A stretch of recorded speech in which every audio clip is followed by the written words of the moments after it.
చూస్ country delight, live better. ఇప్పుడే country delight app ని download చేసుకోండి. ఇవాళ కొంతమందికి 2 భార్యలు ఉంటున్నారు, 4 పిల్లలు ఉంటున్నారు, కానీ తల్లి ఒక్కతే ఉంటుందన్న.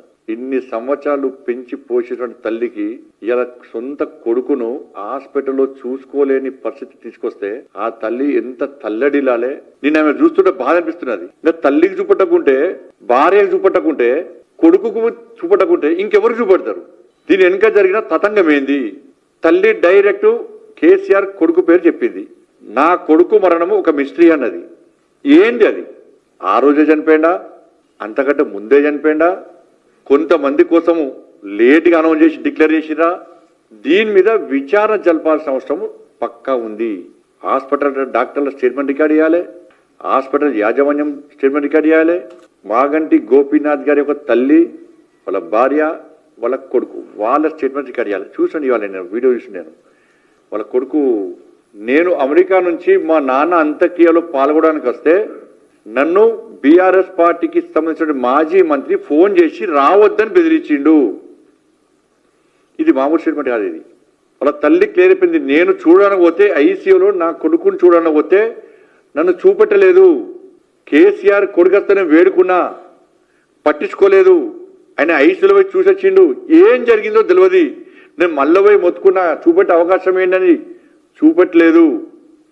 ఏం జరిగింది ఆడ? ఒక కన్న తల్లి ఆరోపణలు చేసినప్పుడు అందరి మనసు కరిగింది. ఇవాళ తెలంగాణ రాష్ట్రం మొత్తం ప్రతి ఒక్కరు బాధపడుతున్నారు, కానీ తెలంగాణ రాష్ట్ర ముఖ్యమంత్రి గుండె మాత్రం కరుగుతలేదు. మాగంటి గోపీనాథ్ గారి యొక్క ఈ దిలలో పూర్తిగా ఎక్కడ వివాదమైంది, ఎక్కడ గొడవలు అవుతున్నాయంటే మాగంటి గోపీనాథ్ గారి యొక్క ఆస్తి పాస్తుల విషయంలో కేటీఆర్కు మధ్య, రేవంత్ రెడ్డి మధ్య గొడవలు స్టార్ట్ అయినాయి. ఎవడన్నా ఆస్తి పంపకాల్లో కుటుంబ సభ్యులు కొట్లాడుకుంటారు ఎవడన్నా, కానీ ఇక్కడ ఆస్తి పంపకాల్లో కేటీఆర్ను రేవంత్ రెడ్డి కొట్లాడుకుంటున్నారు. ఇది 100% వాస్తవం. రేవంత్ రెడ్డి గారికి మళ్ళీ చెప్తున్నా, నీ లోపల నిజాయితీ ఉంటే, నీకు ఏం సంబంధం లేదు అనుకుంటే, నువ్వును కేసీఆర్ కుటుంబం ఒక్కటి కాదు అని అనుకుంటే, ఈ ఆస్తి పంపకాల్లో నీకు భాగస్వామ్యం లేదు అనుకుంటే, గుండె మీద చేసుకొని చెప్పు. నువ్వు విచారణకు ఎలా ఆదేశించు, విచారణకు ఆదేశించు.